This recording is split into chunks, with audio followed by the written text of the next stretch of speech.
Welcome to my YouTube channel DTC light में आपका स्वागत है। आज आप लोगों के बीच क्लास 6 NCERT चैप्टर 1 को लेकर के आए हैं, जो एग्ज़ाम के दृष्टिकोण से काफ़ी महत्वपूर्ण रखता है। तो चलिए शुरू करते हैं और इसको समझने का प्रयास करते हैं।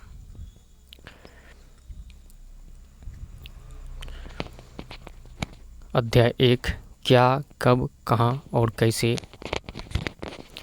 रसीदा का सवाल।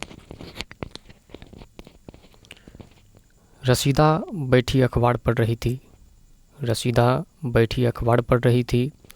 अचानक उसकी निगाह एक सुर्खी पर पड़ी। यहाँ पे सुर्खी का जो मतलब है मैं वो बताने का प्रयास कर रहा हूँ कि सुर्खी का जो मतलब होता है वो अखबार के हेडलाइंस होता है। अचानक उसकी निगाह मतलब कि रसीदा का जो अचानक उसकी निगाह न्यूज़पेपर के एक हेडलाइंस पर पड़ता है, जो लिखा था कि 100 साल पहले। क्या लिखा था? 100 साल पहले। वह सोचने लगी कि यह कोई कैसे जान सकता है कि इतने वर्षों पहले क्या हुआ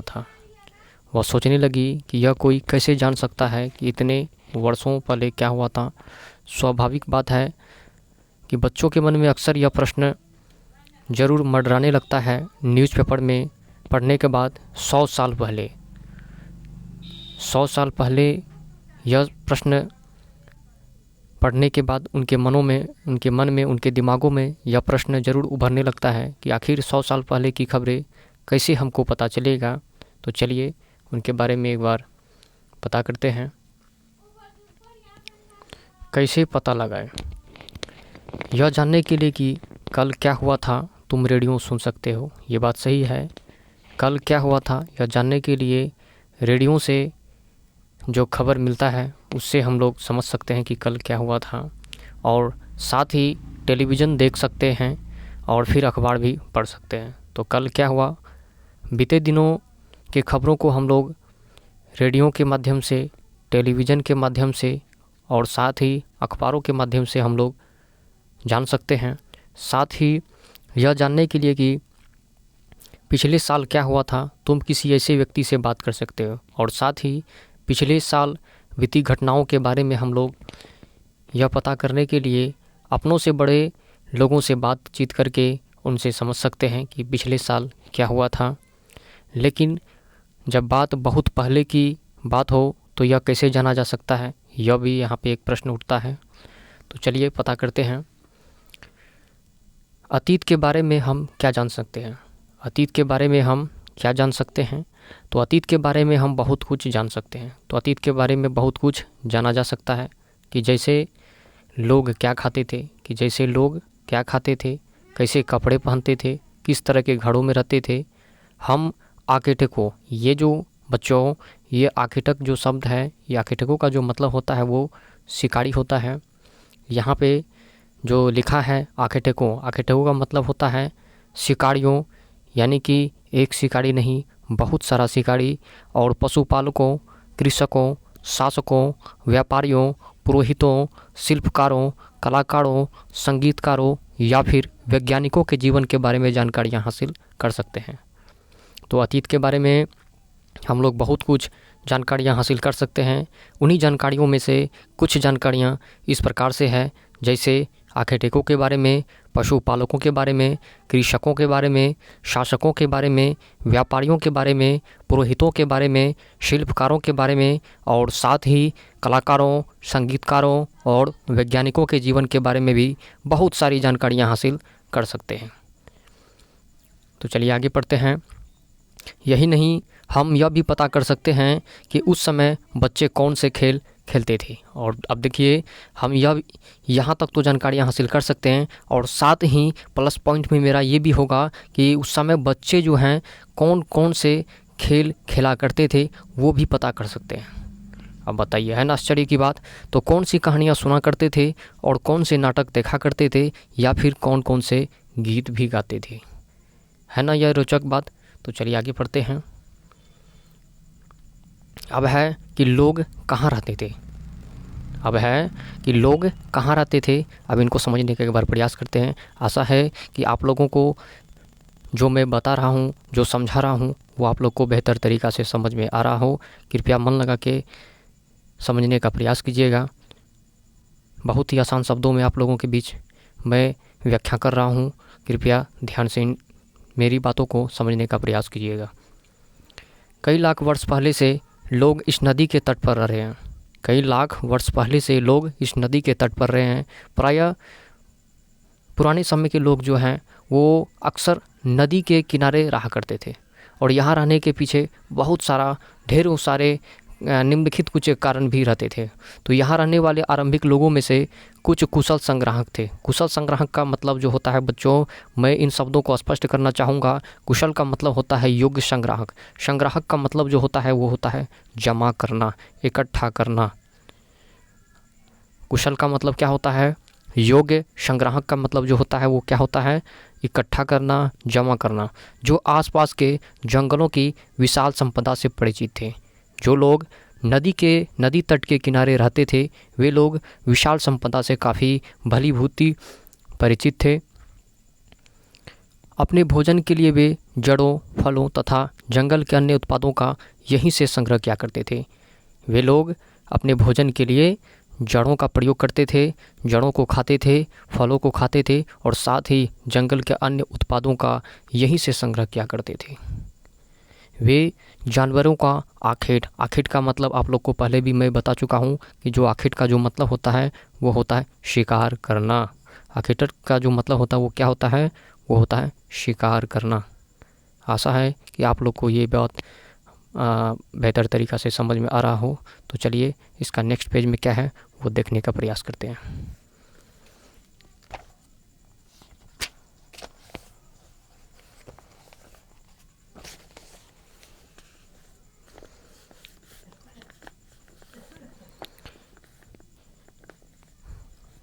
इसका नेक्स्ट पेज में है कि अब तुम उत्तर पश्चिम की सुलेमान और किरथर पहाड़ियों का पता लगाओ। अब तुम उत्तर पश्चिम की सुलेमान और किरथर पहाड़ियों का पता लगाओ। इसी क्षेत्र में कुछ ऐसे स्थान हैं जहां लगभग 8000 वर्ष पूर्व स्त्री पुरुषों ने सबसे पहले गेहूं तथा जौ जैसी फसलों को उपजाना आरंभ किया। लगभग 8000 वर्ष पूर्व स्त्री पुरुषों ने सबसे पहले गेहूं तथा जौ जैसी फसलों को उपजाना आरंभ किया। उन्होंने भेड़, बकरी और गाय, बैल जैसे पशुओं को पालतू बनाना भी शुरू किया और ये लोग गांव में रहते थे। ये लोग कहाँ रहते थे? तो ये लोग गांव में रहते थे। उत्तर पूर्व में गारो तथा मध्य भारत में विंध्य पहाड़ियों का पता लगाओ। उत्तर पूर्व में गारो तथा मध्य भारत में विंध्य पहाड़ियों का पता लगाओ। ये कुछ अन्य ऐसे क्षेत्र थे जहाँ कृषि का विकास हुआ। इससे पहले हम लोग क्या पता लगाएं? सुलेमान और किरथर पहाड़ियाँ। तो सुलेमान और किरथर पहाड़ियाँ का जो पता लगाने के साथ हम लोग क्या जानकारियाँ हासिल किए? तो लगभग 8000 वर्ष पूर्व स्त्री पुरुषों ने सबसे पहले क्या किया? गेहूँ तथा जौ जैसी फसलों को उपजाना आरंभ किया और उन्होंने भेड़, बकरी और गाय, बैल जैसे पशुओं को भी पालतू बनाना शुरू किया और ये लोग गाँव में रहते थे। ठीक उसी प्रकार उत्तर पूर्व में गारो तथा मध्य भारत में विंध्य पहाड़ियों का पता लगाओ। ये कुछ अन्य ऐसे क्षेत्र थे जहाँ कृषि का विकास हुआ। ये जो क्षेत्र थे उत्तर पूर्व में गारो तथा मध्य भारत में विंध्य पहाड़ियाँ, तो ये जो क्षेत्र थे ये ऐसे क्षेत्र थे जहाँ कृषि का विकास हुआ और जहाँ सबसे पहले चावल उपजाया गया। वे स्थान विंध्य के उत्तर में स्थित थे। वे स्थान कहाँ थे? तो वे स्थान विंध्य के उत्तर में स्थित थे। ये एग्जाम के दृष्टिकोण से काफ़ी इम्पोर्टेंट है, इसलिए इनको मैंने क्या किया है कि अंडरलाइन करके रखा है। आप भी अपने बुक में हाईलाइट करके ज़रूर रखिएगा। ये देखिए, ये कुछ मानचित्र है जो मानचित्र एग्जाम के दृष्टिकोण से का बहुत ही महत्वपूर्ण रखता है और आप लोगों को मानचित्र बिल्कुल ध्यान से देखना है।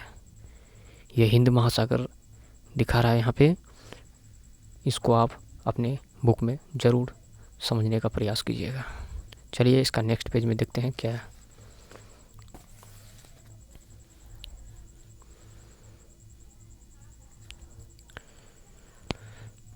इसका नेक्स्ट पेज में है, मानचित्र पर सिंधु तथा इसकी सहायक नदियों का पता लगाने का प्रयास करो। मानचित्र पर सिंधु तथा इसकी सहायक नदियों का, सिंधु नदी के जो सहायक नदियाँ थी उन सभी का कहता है पता लगाने के लिए। तो सहायक नदियाँ किसे कहते हैं? तो सहायक नदियाँ उन्हें कहते हैं जो एक बड़ी नदी में मिल जाती है। तो ये भी एग्जाम के दृष्टिकोण से काफ़ी महत्वपूर्ण है। प्रश्न आ सकता है कि सहायक नदियाँ किसे कहते हैं, तो आप उनका जवाब फटाफट लिख दीजिएगा कि सहायक नदियाँ उन्हें कहते हैं जो एक बड़ी नदी में मिल जाती है। लगभग 4700 वर्ष पूर्व इन्हीं नदियों के किनारे कुछ आरंभिक नगर फले फूले। लगभग 4700 वर्ष पूर्व इन्हीं नदियों के किनारे कुछ आरंभिक नगर भी फले फूले। गंगा व इसकी सहायक नदियों के किनारे तथा समुद्र तटवर्ती इलाकों में नगरों का विकास हुआ लगभग 2500 वर्ष पूर्व हुआ। कब हुआ? तो लगभग 2500 वर्ष पूर्व हुआ। गंगा व इसकी सहायक नदियों के किनारे तथा समुद्र तटवर्ती इलाकों में नगरों का जो विकास हुआ वो लगभग कब हुआ? तो वो 2500 वर्ष पूर्व हुआ। आगे है गंगा तथा इसकी सहायक नदी सोन का पता लगाओ। तो गंगा के दक्षिण में इन नदियों के आसपास का क्षेत्र प्राचीन काल में मगध, गंगा के दक्षिण में इन नदियों के आसपास का क्षेत्र प्राचीन काल में क्या कहलाता था? तो वो था मगध था, जो अभी वर्तमान बिहार में है। तो वर्तमान बिहार में नाम से जाना जाता था, वर्तमान बिहार में नाम से जाना जाता था। और इसके शासक बहुत ही शक्तिशाली थे, और इसके शासक जो थे वो बहुत ही शक्तिशाली थे, और उन्होंने एक विशाल राज्य स्थापित भी किया था, और देश के अन्य हिस्सों में भी ऐसे राज्यों की स्थापना की गई थी। तो देश के अन्य हिस्सों में भी जो शासक थे वो शक्तिशाली राज्य को भी स्थापित किए हुए थे। आगे है कि लोगों ने सदैव उपमहाद्वीप के एक हिस्से से दूसरे हिस्से तक की यात्रा की। प्यारे बच्चों, लोगों ने सदैव उपमहाद्वीप के एक हिस्से से दूसरे हिस्से तक की भी यात्रा की, और कभी कभी हिमालय जैसे ऊंचे पर्वतों, पहाड़ियों, रेगिस्तान, नदियों तथा समुद्रों के कारण यात्रा जोखिम भरी होती थी। कभी कभी हिमालय जैसे ऊंचे पर्वतों, पहाड़ियों, रेगिस्तान, नदियों तथा समुद्रों के कारण यात्रा क्या होता था? ये काफ़ी जोखिम भरी होती थी। फिर भी ये यात्रा उनके लिए असंभव नहीं थी। मेरे प्यारे बच्चों, आप लोग को आशा है कि समझ में आ रहा होगा।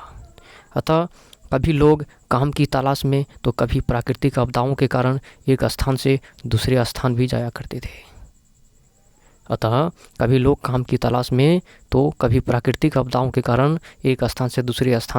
थे। ये जो प्राकृतिक आपदा है बच्चों, ये जो प्राकृतिक आपदाओं के कारण कहने का मतलब है कभी बाढ़ आ जाता था, कभी तूफान के कारण उनका जो रहन सहन था वो काफ़ी बिगड़ जाता था, बेढंग हो जाता था। अब उन सभी चीज़ों को समेटने के लिए उनके पास उतना वक्त नहीं होता था, उनको काफ़ी परेशानियों का सामना करना पड़ता था। तो इसी कारणों की वजह से वे लोग स्थान को बदल दिया करते थे। चलिए आगे पढ़ते हैं। कभी कभी सेनाएं दूसरे क्षेत्रों पर विजय हासिल करने के लिए भी जाती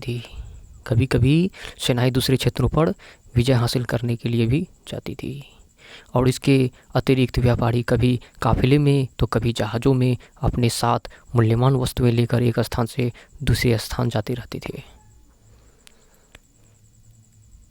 कभी कभी सेनाएं दूसरे क्षेत्रों पर विजय हासिल करने के लिए भी जाती थी, और इसके अतिरिक्त व्यापारी कभी काफिले में तो कभी जहाज़ों में अपने साथ मूल्यवान वस्तुएं लेकर एक स्थान से दूसरे स्थान भी जाया करते थे। धार्मिक गुरु लोगों को शिक्षा और सलाह देते हुए एक गांव से दूसरे गांव तथा कस्बे से दूसरे कस्बे जाया करते थे। जो धार्मिक गुरु थे वे लोगों को शिक्षा और सलाह देते हुए एक गांव से दूसरे गांव तथा एक कस्बे से दूसरे कस्बे भी जाया करते थे। आगे है, कुछ लोग नए और रोचक स्थानों को खोजने की चाह में उत्सुकतावश भी यात्रा किया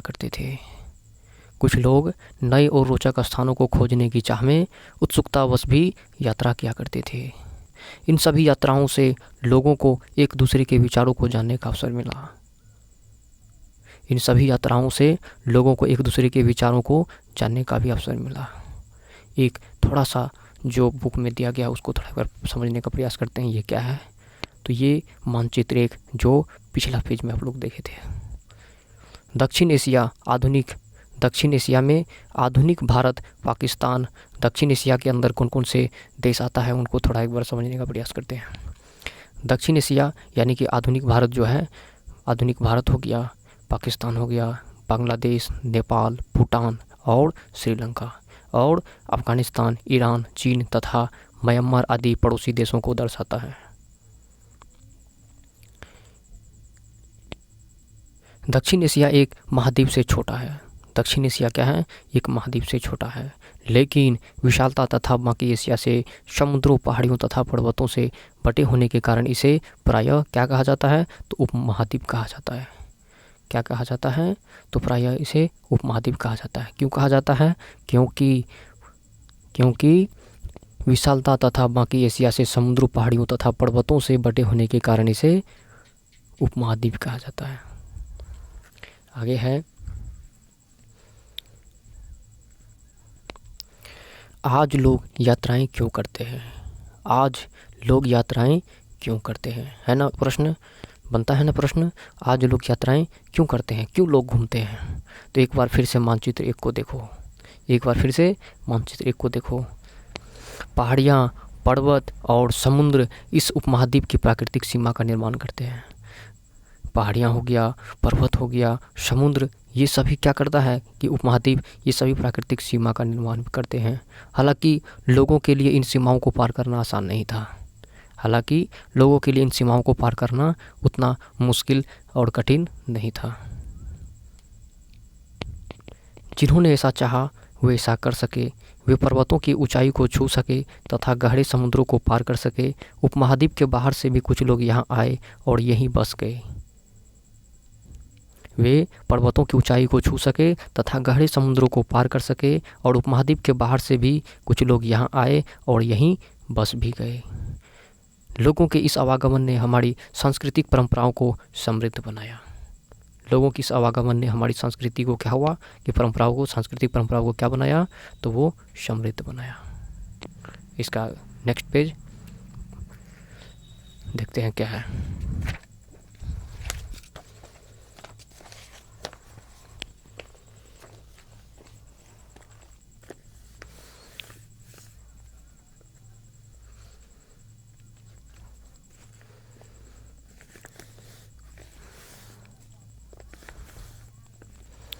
कई सौ वर्षों से लोग पत्थर को तराशने, संगीत रचने और यहाँ तक कि भोजन बनाने के नए तरीकों के बारे में एक दूसरे के विचारों को अपनाते रहे हैं।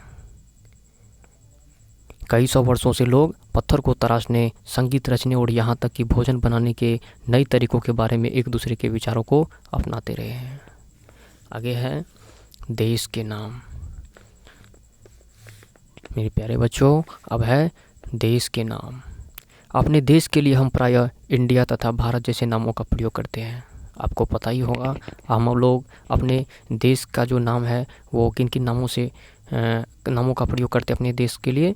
तो वो हो गया इंडिया और भारत हो गया।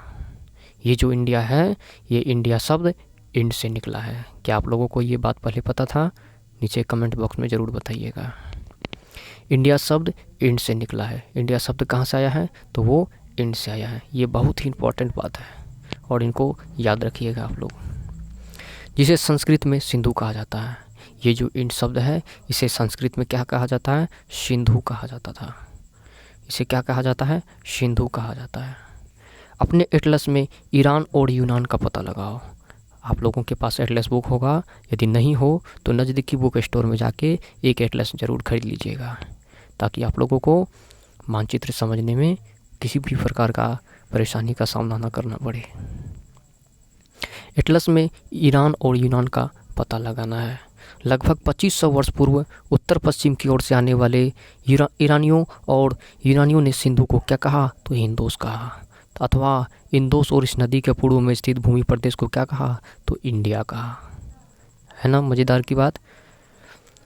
लगभग 2500 वर्ष पूर्व उत्तर पश्चिम की ओर से आने वाली ईरानियों और यूनानियों ने सिंधु को क्या कहा, तो हिंदोस कहा, और अथवा इंदोस और इस नदी के पूर्व में जो स्थित भूमि था उनको क्या कहा, भूमि प्रदेश को इंडिया कहा। भारत नाम का प्रयोग उत्तर पश्चिम में रहने वाले लोगों के एक समूह के लिए किया जाता था। भारत नाम का जो प्रयोग है वो उत्तर पश्चिम में रहने वाले लोगों के एक समूह के लिए किया जाता था। इस समूह का उल्लेख संस्कृत की आरंभिक लगभग 3500 वर्ष पुरानी कृति ऋग्वेद में भी मिलता है। इस समूह का उल्लेख संस्कृत की आरंभिक किस समूह का, ये जो उत्तर पश्चिम में रहने वाले जो लोगों का समूह था, इस समूह का जो उल्लेख है ये लगभग 3500 वर्ष पुरानी कृति, यानी कि लगभग 3500 वर्ष पुरानी जो कृति है ऋग्वेद है उसमें भी मिलता है। बाद में इसका प्रयोग देश के लिए होने लगा। बाद में क्या हुआ कि इसका प्रयोग देश के लिए होने लगा। एक छोटा सा एक और टॉपिक है, उनको थोड़ा समझने का प्रयास करते हैं। क्या लिखा है, जब तक बुक को सही से रीडिंग नहीं मारिएगा तो समझ में आने वाला नहीं है, इसलिए बुक को एक एक लाइन को बेहतर तरीक़ा से समझने का प्रयास कीजिए और अपने दिमाग को एकदम शांत करके बुक को ज़रूर पढ़िएगा। जब तक दिमाग आपका शांत नहीं रहेगा तो आपको समझ में नहीं आएगा, इसलिए पढ़ने से पहले खुद को शांत कीजिए, उसके बाद इसको आराम से रीडिंग जरूर मारिए। आगे है ताड़पत्रों से बनी पांडुलिपि का एक पृष्ठ। ये देखिए, ये पृष्ठ आपको दिखाने का प्रयास कर रहे हैं। ये जो पृष्ठ देख रहे हैं आप, ये ताड़पत्रों से बना हुआ है। ये जो पृष्ठ देख रहे हैं बच्चों, ये जो पृष्ठ है ये ताड़पत्रों से बना हुआ है। देखिए कैसा दिख रहा है। क्या आपको यहाँ पे जो लिखा हुआ ये जो राइटिंग है क्या लिखा है, क्या आप लोगों को समझ में आ रहा है? नीचे कमेंट बॉक्स में ज़रूर बताइएगा।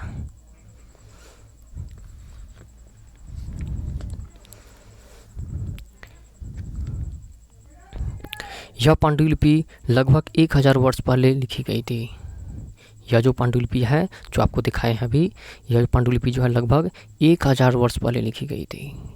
किताब बनाने के लिए ताड़ के पत्तों को काटकर उनके अलग अलग हिस्सों को एक साथ बांध दिया जाता था। किताब बनाने के लिए क्या किया जाता था तो ताड़ के पत्तों को काटकर उनके अलग अलग हिस्सों को क्या किया जाता था, तो बांध दिया जाता था। भुर्ज पेड़ की छाल से बनी ऐसी ही एक पांडुलिपि को तुम यहाँ देख सकते हो, जैसे यहाँ पे दिखाया था मैंने आपको। ये देखिए, ये रहा। चलिए, इसका ये पेज में इतना आपको समझाए हैं। आगे है कि अतीत के बारे में कैसे जाने, इनको समझने का एक बार प्रयास करते हैं। अतीत के बारे में कैसे जाने। अतीत की जानकारी हम कई तरह से प्राप्त कर सकते हैं। तो अतीत की जानकारी हम कई तरह से प्राप्त कर सकते हैं। इनमें से एक तरीका अतीत में लिखी गई पुस्तकों को ढूंढना और पढ़ना है। तो अतीत के बारे में जानकारियाँ किस तरह से प्राप्त कर सकते हैं, उनमें से जो कुछ तरीका है वो क्या तरीका है, वो है पुस्तकों को ढूंढना और फिर क्या करना, उनको पढ़ना। ये पुस्तकें हाथ से लिखी होने के कारण क्या कही जाती थी, तो पांडुलिपि कही जाती थी। ये जो पुस्तकें हाथ से लिखे होने के कारण इनको क्या कहा जाता था, पांडुलिपि। अंग्रेजी में पांडुलिपि के लिए प्रयुक्त होने वाला जो मेन्यू स्क्रिप्ट शब्द लैटिन शब्द मेनू जिसका अर्थ हाथ है, हाथ से निकला है, ये पांडुलिपियाँ प्रायः ताड़पत्रों अथवा हिमालय क्षेत्र में उगने वाले भुर्ज नामक पेड़ की छाल से विशेष तरीके से तैयार भोजपत्र पर लिखी मिलती है। यह जो ताड़पत्र है ये ताड़पत्र अथवा हिमालय क्षेत्र में उगने वाले भुर्ज नामक पेड़ की छाल से विशेष तरीके से तैयार भोजपत्र पर लिखी मिलती है। तो ये पेज में इतना ही था और इसका नेक्स्ट पेज में देखते हैं क्या है।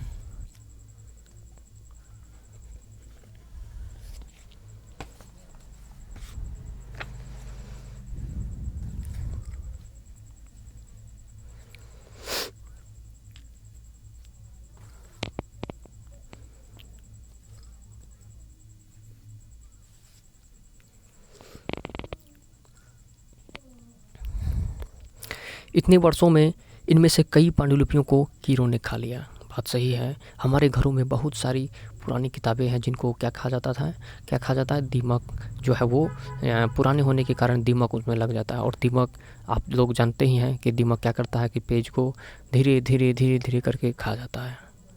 तो इतने वर्षों में इनमें से कई पांडुलिपियों को क्या किया, तो कीड़ों ने खा लिया तथा कुछ नष्ट कर दी गई। फिर भी ऐसी कई पांडुलिपियाँ आज भी उपलब्ध है। फिर भी हमारे पास ऐसी बहुत सारी पांडुलिपियाँ जो हैं जो कि आज भी उपलब्ध है। प्रायः ये पांडुलिपियाँ मंदिरों और विहारों में प्राप्त होती है। प्रायः यह जो पांडुलिपियाँ होती हैं ये मंदिरों और विहारों में प्राप्त होती है। ये जो विहार शब्द है बच्चों, इस विहार शब्द का मतलब आपको बताते हैं। ये जो विहार शब्द का मतलब आप लोग समझने का प्रयास कीजिए। विहार शब्द जो है बौद्ध धर्म के जो लोग होते थे वो घूमते घूमते जहाँ पे जिन रहते थे, जिस स्थान पे वो लोग आराम करते थे, उन स्थानों को क्या कहा जाता था, विहार कहा जाता था। इन पुस्तकों में धार्मिक मान्यताओं व व्यवहारों, राजाओं के जीवन, औषधियों तथा विज्ञान आदि सभी प्रकार के विषयों की चर्चा मिलती है। ये जो पुस्तक होती थी इसमें किन किन चीज़ों के बारे में जानकारियाँ मिलती थी, तो धार्मिक मान्यताओं के बारे में और उनके व्यवहारों के बारे में, राजाओं के जीवन के बारे में, औषधियों के बारे में, विज्ञान से जुड़ी बातों के बारे में। तो इन सभी विषयों के बारे में जो है कुल मिला के जानकारियाँ हमें मिलती थी। इनके अतिरिक्त हमारे यहाँ महाकाव्य, कविताएं तथा नाटक भी है। इनके अतिरिक्त हमारे यहाँ महाकाव्य, कविताएं तथा नाटक भी है। इनमें से कई संस्कृत में लिखे हुए मिलते हैं जबकि अन्य प्राकृत और तमिल में भी मिलते हैं। इनमें से कई संस्कृत में भी मिलते हैं लिखा हुआ और प्राकृत और तमिल में भी। प्राकृत भाषा का प्रयोग आम लोग करते थे। तो प्राकृत भाषा का प्रयोग कौन लोग करते थे, तो आम लोग करते थे। जो सामान्य लोग होते थे वही लोग क्या करते थे, कौन भाषा का प्रयोग, तो वो प्राकृत भाषा का प्रयोग। आगे है, हम अभिलेखों का भी अध्ययन कर सकते हैं। ऐसे लेख पत्थर अथवा धातु जैसी अपेक्षाकृत कठोर सतहों पर उत्कीर्ण किए मिलते हैं। हम अभिलेखों का भी अध्ययन कर सकते हैं। इसमें से कुछ अभिलेख का फोटो दिया है, वो अभिलेख का फोटो आप लोग को दिखाने का प्रयास कर रहे हैं। ये देखिए, ये जो फोटो देख रहे हैं ये अभिलेख है। और ये जो अभिलेख जो है ये धातु है, एक तरह का ये धातु है, ये धातु पे लिखा गया है।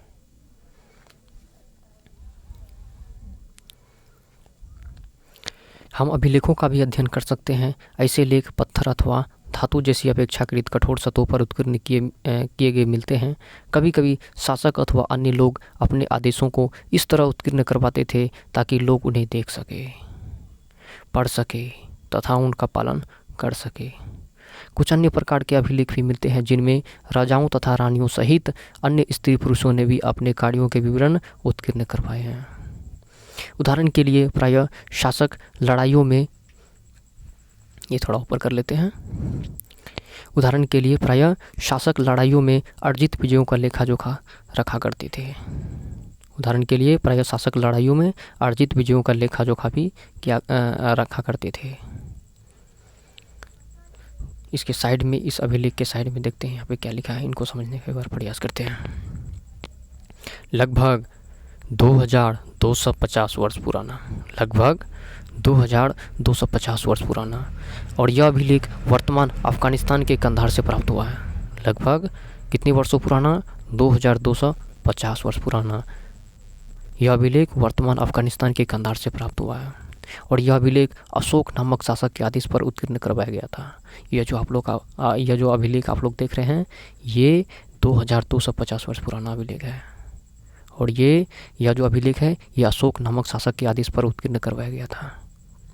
और इस शासक के विषय में तुम अध्याय 8 में पढ़ोगी इस शासक के बारे में। कौन सा शासक, अशोक के बारे में हम लोग कक्षा 8 में बेहतर तरीक़ा से समझेंगे। जब हम कुछ लिखते हैं तब हम किसी लिपि का प्रयोग करते हैं। जब हम कुछ लिखते भी हैं तब हम किसी लिपि का प्रयोग करते हैं। लिपियाँ अक्षरों अथवा संकेतों से बनी होती है। लिपियाँ जो बनी होती है बच्चों वो किनसे बना होता है, अक्षरों अथवा संकेतों से बनी होती है। जब हम कुछ बोलते अथवा पढ़ते हैं तब हम एक भाषा का प्रयोग करते हैं। जब हम कुछ बोलते हैं अथवा या पढ़ते हैं तब हम क्या करते हैं, तो एक भाषा का प्रयोग करते हैं। यह अभिलेख इस क्षेत्र में प्रयुक्त होने वाली यूनानी तथा आर्मेइक नामक दो भिन्न लिपियों तथा भाषाओं में है। यह अभिलेख जो है इस क्षेत्र में प्रयुक्त होने वाली यूनानी तथा आर्मेइक नामक दो भिन्न लिपियों तथा भाषाओं में है। इसका आगे है कि क्या तुम, यहाँ पे कुछ प्रश्न है, उनको थोड़ा वह समझते हैं कि क्या तुम बता सकती हो कि कठोर सतह पर लेख लिखवाने के क्या लाभ थे। है ना प्रश्न कि कठोर सतह पर आखिर शासक लोग क्यों लिखवाते थे, तो ऐसा करवाने में क्या क्या कठिनाइयाँ आती थी उनको, ऐसा करवाने में क्या क्या कठिनाइयाँ आती थी उनको, तो उनको समझने के बाद प्रयास करते हैं। इसके अतिरिक्त अन्य कई वस्तुएं अतीत में बनी और प्रयोग में लाई जाती थी। इसके अतिरिक्त कई अन्य वस्तुएं अतीत में बनी और प्रयोग में लाई जाती थी। ऐसी वस्तुओं का अध्ययन करने वाला व्यक्ति पुरातत्वविद कहलाता है। ऐसी वस्तुओं का अध्ययन करने वाला व्यक्ति क्या कहलाता है, पुरातत्वविद कहलाता है। पुरातत्वविद पत्थर और ईंट से बनी इमारतों के अवशेषों, चित्रों तथा मूर्तियों का अध्ययन करते हैं। पुरातत्वविद क्या करते हैं, पत्थर और ईंट से बनी इमारतों के अवशेषों, चित्रों तथा मूर्तियों का अध्ययन करते हैं। जो पुरातत्वविद होते हैं वो क्या करते हैं, पत्थरों के बारे में और ईंटों के बारे में और इमारतों के बारे में और बाकी शेष चित्रों और मूर्तियों का भी अध्ययन करते हैं। वे औजारों, हथियारों, बर्तनों, आभूषणों, अब इसका नेक्स्ट पेज है,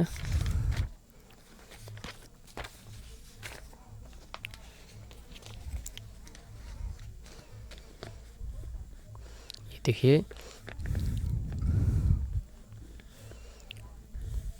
तथा सिक्कों की प्राप्ति के लिए छानबीन तथा खुदाई भी करते हैं। पुरातत्वविद क्या करते हैं, सिक्कों की प्राप्ति के लिए छानबीन भी करते हैं और खुदाई भी करते हैं। इनमें से कुछ वस्तुएं पत्थर, पक्की मिट्टी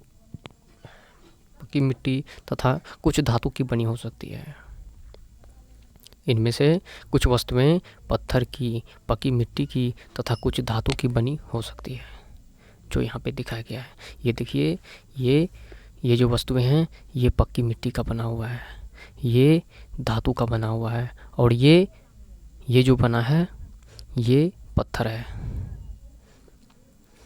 जैसे यहाँ पे दिया गया है, ये देखिए बाएं में क्या लिखा है कि बाएं एक प्राचीन नगर से प्राप्त पात्र, बाएं एक प्राचीन नगर से प्राप्त पात्र, ये जो पात्र है ये प्राचीन नगर से प्राप्त हुआ है। इस तरह के पात्रों का प्रयोग 4700 वर्ष पूर्व होता था। तो इस तरह के पात्र का जो प्रयोग होता था वो कब होता था, वो कब हुआ था, तो वो 4700 वर्ष पूर्व होता था। और दाएं एक पुराना चांदी का सिक्का है, दाएं जो है एक पुराना चांदी का सिक्का, ये देखिए ये जो है एक चांदी का सिक्का है। तो इनका प्रयोग लगभग 2500 वर्ष पूर्व होता था। हमारे द्वारा आज प्रयोग में आने वाले सिक्कों से यह सिक्का कैसे भिन्न है, देखिए किस प्रकार से भिन्न है। ऐसे तत्व कठोर तथा जल्दी नष्ट न होने वाले होते हैं। ये जो ऐसे तत्व हैं ये तत्व जो है काफ़ी कठोर होते हैं और जल्दी नष्ट होने वाला नहीं है। आशा है कि आपको समझ में आ रहा होगा। पुरातत्वविद जानवरों, चिड़ियों तथा मछलियों की हड्डियां भी ढूंढते हैं। पुरातत्वविद देखिए क्या क्या करते हैं, वे जानवरों, चिड़ियों तथा मछलियों की हड्डियां भी ढूंढते हैं। इससे उन्हें यह जानने में भी मदद मिलती है कि अतीत में लोग क्या खाते थे। इससे उन्हें यह जानने में भी मदद मिलती है कि अतीत में लोग क्या खाते थे। वनस्पतियों के अवशेष बहुत मुश्किल से बच पाते हैं। वनस्पतियों के अवशेष बहुत ही मुश्किल से बच पाते हैं। यदि अन्न के दाने अथवा लकड़ी के टुकड़े जल जाते हैं तो वे जले हुए रूप में बचे रहते हैं। अथवा लकड़ी के टुकड़े जल जाते हैं तो वे क्या होता है कि जले हुए रूप में बचे रहते हैं। आगे है, क्या पुरातत्वविदों को बहुधा कपड़ों के अवशेष मिलते होंगे। क्या पुरातत्वविदों को बहुधा मतलब बहुत सारे कपड़ों के अवशेष मिलते होंगे। चलिए आगे जानकारियाँ हासिल करते हैं, आगे पढ़ते हैं। आगे है, पांडुलिपियों, अभिलेखों तथा पुरातत्व से ज्ञात जानकारियों के लिए इतिहासकार प्रायः स्रोत शब्द का प्रयोग करते हैं। पांडुलिपियों, अभिलेखों तथा पुरातत्व से ज्ञात जानकारियों के लिए इतिहासकार क्या करते हैं? स्रोत शब्द का प्रयोग करते हैं। इतिहासकार उन्हें कहते हैं जो अतीत का अध्ययन करते हैं। तो इतिहासकार किन्हें कहते हैं प्यारे बच्चों? तो इतिहासकार उन्हें कहते हैं जो अतीत का अध्ययन करते हैं। स्रोत के प्राप्त होते ही अतीत के बारे में पढ़ना बहुत रोचक हो जाता है। स्रोत के प्राप्त होते ही क्या होता है कि अतीत के बारे में पढ़ना बहुत ही रोचक हो जाता है, क्योंकि इन स्रोतों की सहायता से हम धीरे धीरे अतीत का पुनर्निर्माण करते जाते हैं। अतः इतिहासकार तथा पुरातत्वविद उन जासूसों की तरह है जो इन सभी स्रोतों का प्रयोग सुराग के रूप में कर अतीत को जानने का प्रयास करते हैं। आगे है, अतीत एक या अनेक। देखिए, अतीत एक या अनेक, यहाँ पे एक प्रश्न है, चलिए इनको समझने का प्रयास करते हैं।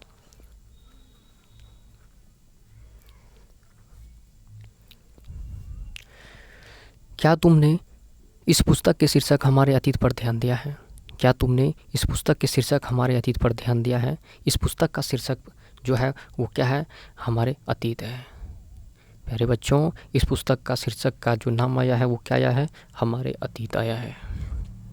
और यहाँ अतीत शब्द का प्रयोग बहुवचन के रूप में किया गया है। यहाँ जो अतीत शब्द का प्रयोग किया गया वो किस रूप में किया गया है? तो वो बहुवचन के रूप में किया गया है। ऐसा इस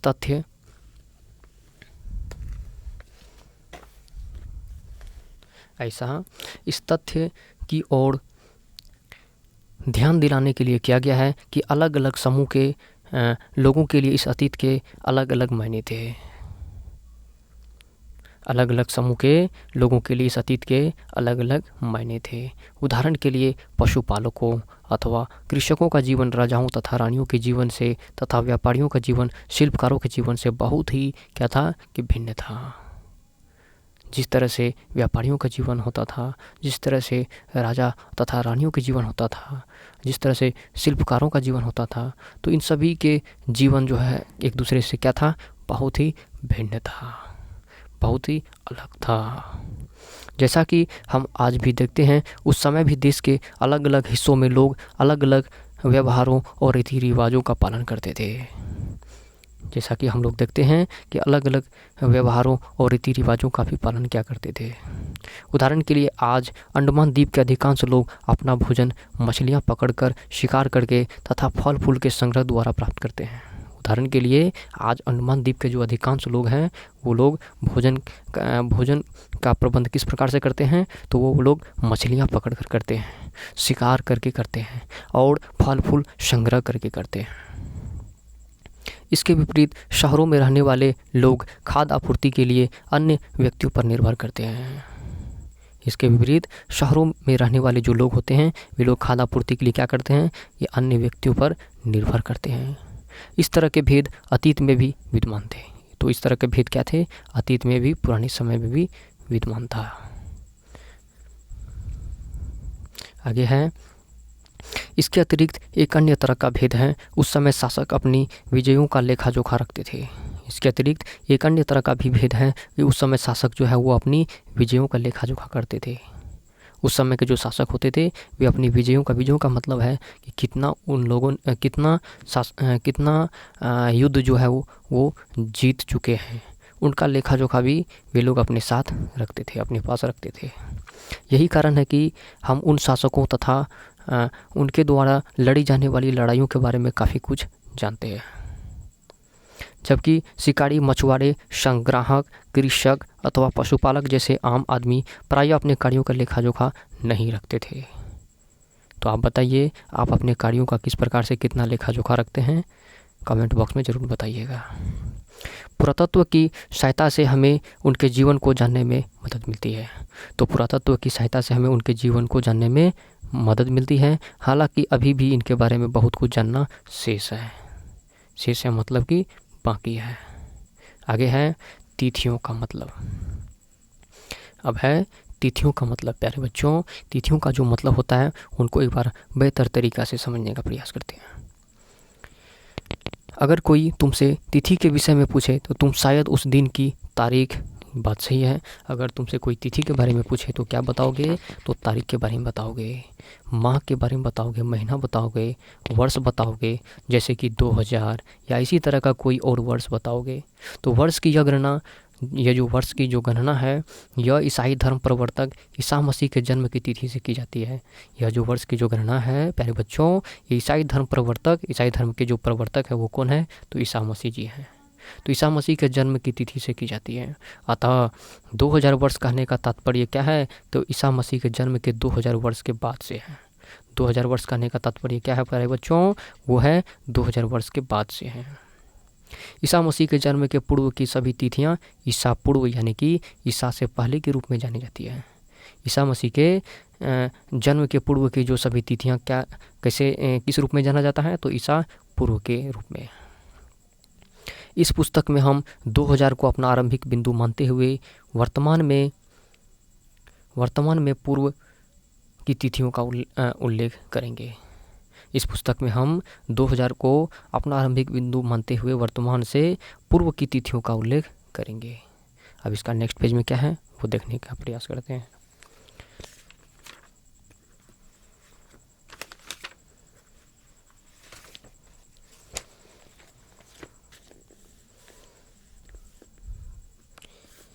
ये देखिए प्यारे बच्चों, ये है इतिहास और तिथियां। इनको समझने का प्रयास करते हैं। इतिहास और तिथियां में क्या है। अंग्रेजी में बीसी और हिंदी में ईसा पूर्व। तो ईसा पूर्व को अंग्रेजी में क्या बोलेंगे, बीसी। बीसी का मतलब होता है बिफोर क्राइस्ट। बीसी का मतलब जो होता है प्यारे बच्चों वो क्या होता है, बिफोर क्राइस्ट। ये बीसी का फुल फॉर्म बिफोर क्राइस्ट, इसका मतलब होता है ईसा पूर्व होता है। इसका जो मतलब होता है वो क्या होता है प्यारे बच्चों, वो होता है ईसा पूर्व। कभी कभी तुम तिथियों से पहले एडी यानी हिंदी में ई लिखते हो, है ना, ई लिखा पाती हो। यह एनो डोमिनी नामक 2 लैटिन शब्दों से बना है। एडी शब्दों का जो फुल फॉर्म होता है प्यारे बच्चों वो मैं बता देता हूँ, एनो डोमिनी होता है। क्या होता है, एनो डोमिनी होता है। तो इन शब्दों का जो नामक 2 लैटिन शब्दों से बना है और इसका जो तात्पर्य होता है वो ईसा मसीह के जन्म के वर्ष से है। एनो डोमिनी का जो तात्पर्य है प्यारे बच्चों वो ईसा मसीह के जन्म के वर्ष से है। कभी कभी एडी की जगह सीई तथा बीसी की जगह बीसीई का प्रयोग होता है और सीई अक्षरों का प्रयोग कॉमन एरा तथा बीसी का बिफोर कॉमन एरा के लिए होता है। हम इन शब्दों का प्रयोग इसलिए करते हैं क्योंकि विश्व के अधिकांश देशों में अब इस कैलेंडर का प्रयोग सामान्य हो गया और भारत में तिथियों के इस रूप का प्रयोग लगभग 200 वर्षों पूर्व आरंभ हुआ था। कभी कभी अंग्रेजी के बीपी अक्षरों का प्रयोग होता है जिसका तात्पर्य क्या होता है प्यारे बच्चों, वो होता है बीपी का जो फुल फॉर्म होता है वो क्या होता है, बिफोर प्रेजेंट होता है। क्या होता है, बिफोर प्रेजेंट, यानी कि वर्तमान से पहले, यानी कि वर्तमान से पहले। तो ये मेरा चैप्टर जो है ये समाप्त होने वाला है और इसके अन्यत्र में कुछ लिखा है उनको समझने का भी प्रयास करते हैं। अन्यत्र में क्या है कि जैसा हमने पहले पढ़ा, अभिलेख कठोर सतहों पर उत्कीर्ण करवाए जाते हैं। जैसा कि हम लोगों ने क्या पढ़ा कि अभिलेख जो होता है वो कठोर सतह पर उत्कीर्ण करवाए जाते हैं। इनमें से कई अभिलेख कई 100 वर्ष पूर्व लिखे गए थे। इनमें से प्यारे बच्चों, इनमें से कई सारे अभिलेख जो है वो बहुत ही कई 100 वर्षों पूर्व भी लिखे गए थे और सभी अभिलेखों में लिपियों और भाषाओं का प्रयोग हुआ है।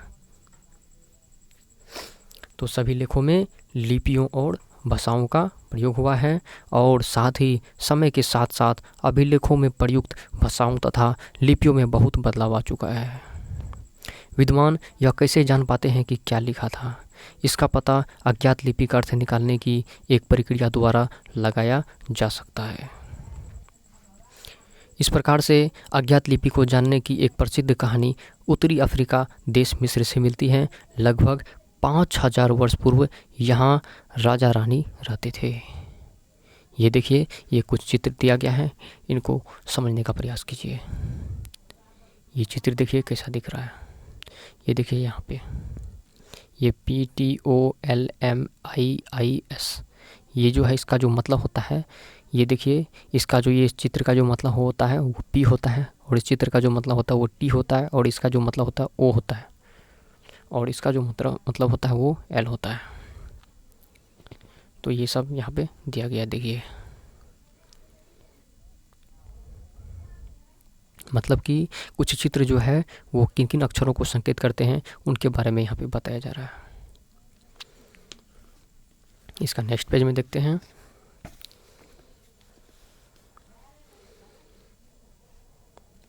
प्यारे बच्चों, इसका नेक्स्ट पेज में है कि मिस्र के उत्तरी तट पर रोसट्टा नाम का एक कस्बा है। मिस्र के उत्तरी तट पर क्या है कि रोसट्टा नाम का एक क्या है, कस्बा है। यहाँ से एक ऐसा उत्कीर्णित पत्थर मिला है जिस पर एक ही लेख 3 भिन्न भिन्न भाषाओं तथा लिपियों, यूनानी तथा मिस्री लिपि के 2 प्रकारों में है। कुछ ही विद्वान यूनानी भाषा पढ़ सकते थे। उन्होंने बताया कि यहाँ राजाओं तथा रानियों के नाम एक छोटे से फ्रेम में दिखाए गए हैं। इसे कारतूस कहा जाता है। इसके बाद विद्वानों ने यूनानी तथा मिस्री संकेतों को अगल बगल रखते हुए मिस्री अक्षरों की समानार्थक ध्वनियों की पहचान की। जैसा कि तुम देख सकते हो, यहाँ एल अक्षर के लिए शेर, जैसा कि मैंने आपको पिछले पेज पे दिखाया है, एल अक्षर के लिए किसका प्रयोग किया गया था, तो वो शेर के लिए किया गया था, और ए अक्षर के लिए किसका प्रयोग किया गया था, वो चिड़िया चित्र था। यानी कि हर चित्र जो है वो हर लेटर का संकेत देता है। एक बार जब उन्होंने यह जान लिया कि विभिन्न अक्षर किनके लिए प्रयुक्त हुए हैं, तो वे आसानी से अन्य अभिलेखों को भी पढ़ सके। एक बार जब उन्होंने यह जान लिया कि विभिन्न अक्षर किनके लिए प्रयुक्त होता है, तो वे आसानी से अन्य अभिलेखों को भी पढ़ सके। आशा है कि आपको यह वीडियो बहुत ही मज़ेदार लगा हो और समझने में किसी भी प्रकार का कठिनाइयों का सामना करना ना पड़ा हो। यदि आप लोग को समझ में आ रहा हो तो नेक्स्ट वीडियो के लिए कमेंट बॉक्स में ज़रूर लिखिएगा नेक्स्ट वीडियो। और ये है उपयोगी शब्द। प्यारे बच्चों, ये उपयोगी शब्द ज़रूर याद करके रखिएगा और इसको भूलिएगा नहीं। जो यात्रा हो गया, पांडुलिपि हो गया, अभिलेख हो गया, पुरातत्व हो गया, इतिहासकार हो गया, स्रोत हो गया, अज्ञात लिपि का अर्थ निकालना, तो ये जो शब्द हैं इन सभी शब्दों को आप समझने का प्रयास कीजिएगा ज़रूर। पांडुलिपि का मतलब क्या होता है, अभिलेख क्या हुआ, पुरातत्व क्या हुआ, इतिहासकार, स्रोत, तो इन सभी ये जो उपयोगी शब्द हैं इन सभी शब्दों के बारे में आप अच्छे तरीक़ा से और बेहतर तरीक़ा से याद रखिएगा। और कुछ महत्वपूर्ण तिथियां हैं, ये देखिए। उसके बाद इनका प्रश्न को भी हल करेंगे। ये देखिए, कृषि का आरंभ जो है वो कब हुआ था, तो 8000 वर्ष पूर्व हुआ था। कृषि का आरंभ कब हुआ था प्यारे बच्चों, वो 8000 वर्ष पूर्व हुआ था। और सिंधु सभ्यता के प्रथम नगर 4700 वर्ष पूर्व। सिंधु सभ्यता के प्रथम नगर 4700 वर्ष पूर्व। और गंगा घाटी के नगर मगध का बड़ा राज्य 2500 वर्ष पूर्व, और वर्तमान लगभग 2000 वर्ष पूर्व। प्यारे बच्चों, इन सभी महत्वपूर्ण तिथियों को ज़रूर याद रखिएगा ताकि एग्ज़ाम में आसानी से आप हल कर सकें। तो आशा है कि आपको यह वीडियो काफ़ी हेल्पफुल लगा हो। चलिए, आपको नेक्स्ट वीडियो में इसका पार्ट 2 मिलेगा जो कि चैप्टर 2 का होगा। चलिए, खुश रहिए, मस्त रहिए, धन्यवाद।